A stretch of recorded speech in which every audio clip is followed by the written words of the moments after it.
Nagsalita na po yung Provincial Regional Director ng Region 5 ng PNP na talagang si Vice President Sara Duterte ay nagpunta sa beach. Paano ito? Sinasabi niya hindi daw siya nagpunta ron. Pakinggan po niyo itong report na ito ng UNTV, isa sa mga news organization na lehitimo. Kinumpirma ng Police Regional Office 5 na nagtungo sa isang isla sa Bicol si Vice President Sara Duterte noong Sabado.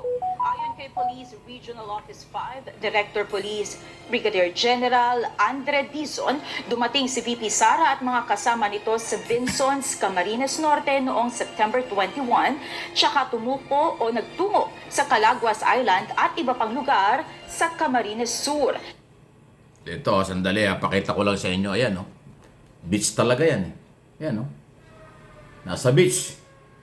Ayan, si Inday nakashort. Ayan, pakinggan natin.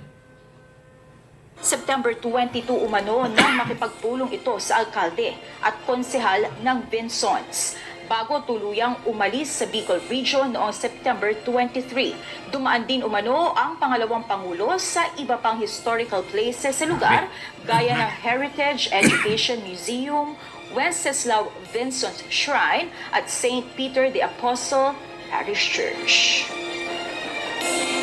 Makikita naman po sa picture na lumabas na may mga kinausap siyang mga residents ng Calaguas po. Nandun nung kasama niyang confirm ay yung mayor ng Vinsons at yung ibang barangay officials po, ma'am.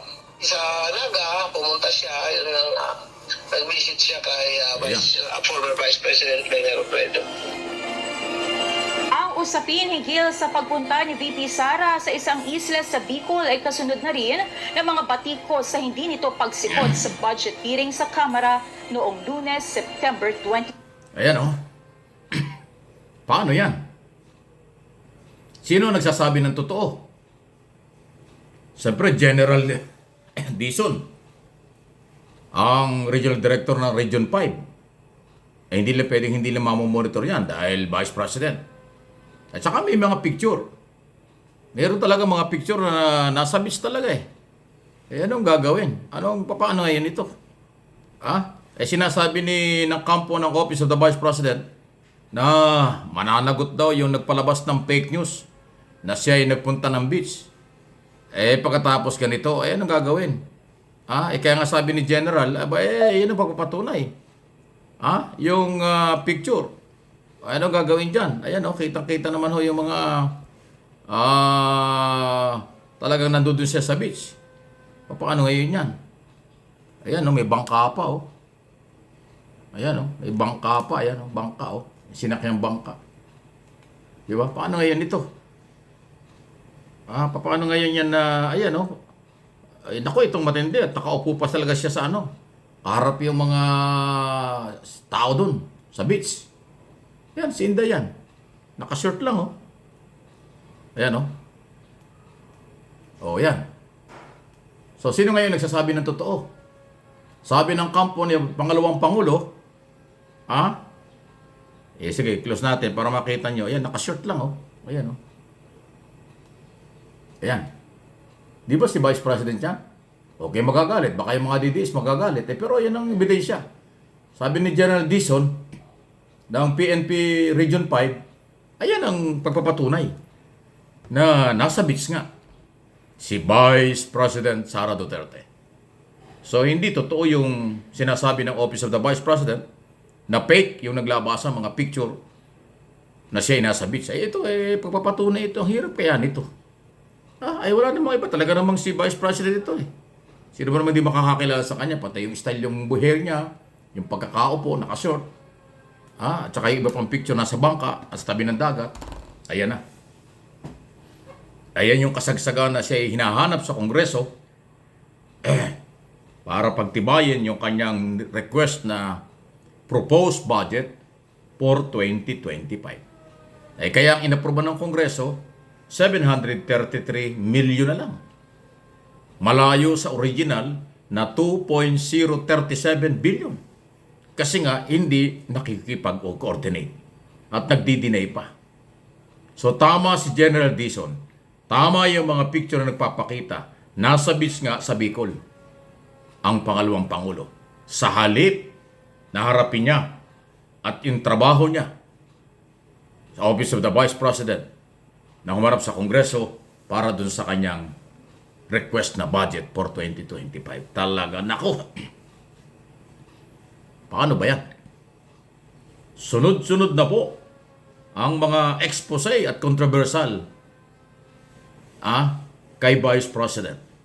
Inakusahan ng kanyang dating undersecretary na binibigyan daw siya ng 50,000 a month. Ine-expose din sa Kongreso ang sobrang confidential fund mula nung siya ay mayor pa ng Davao City at nung maging Vice President na nakakalulang daan-daang milyon na hindi malaman kung paano ginamit. Lalo na po yung inilabas ni Congressman Luis Tro, di ba? Pinakita ko sa inyo isang video na 2016 hanggang 2022 na siyang mayor. Ay, yung matindi rito, yung 2019, 2020 at saka 2021, yan ay pandemic eh. Sarado ang mga opisina ng gobyerno ng mga panahon yun dahil may pandemic ng COVID-19. Pero, 460 million 2019, 2020, 460 million again, 2021, 460 million. Di ba? Pandemic. Di ba? Billion yun. Tatlong 460, di ba? Billion. Panahon ng pandemic, tuloy ang maliligayang araw nila. Ganon. Dapat ipaliwanag yan. So, ibig sabihin, nung mayor pa lang, hanggang sa naging vice president, talagang kailangan niya at gusto niya na mayroong confidential fund. Mabigat po yung akusasyon na yan. Anti-graft yan.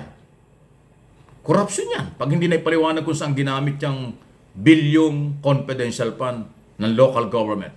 At ngayong vice president doon sa 73 million na nagastos ng 11 days last week ng December 2022. Patapos na ang taon. Wow! So, kayo na mga DDS, mga taga-suporta ng mga Duterte, huwag kayo magagalit. Magising kayo sa katotohanan. Ito ay mga allegation, ito ay mga bintang, may mga dokumento, dapat sagutin ito. Hindi ito pwedeng daanin sa galit, baliwala, or pikon. Kasi pera ng bayan ito. May pananagutan ng kahit na sinong government official sa paggastos ng pera ng bayan. Dapat may accounting, dapat may paliwanag, lehitimo ang pinagkakagastusan. Kung hindi, yan nga po ay korupsyon. Aba, yung betrayal of public trust at graft in corruption, mabigat na kaso yan. Yan po ay ground for impeachment. Kung sakaling mag-file ng impeachment kung sino man, abay ground po yan. Betrayal of public trust at graft in corruption. Hindi biro yan. Okay? Any reaction, comment, bahala po kayo. Pero please, like ng ating video. Subscribe and follow dito sa hindi pa. Sa Mike Abe Opinions at yung isang channel ko, huwag niyong kalimutan. MA Pinoy TV.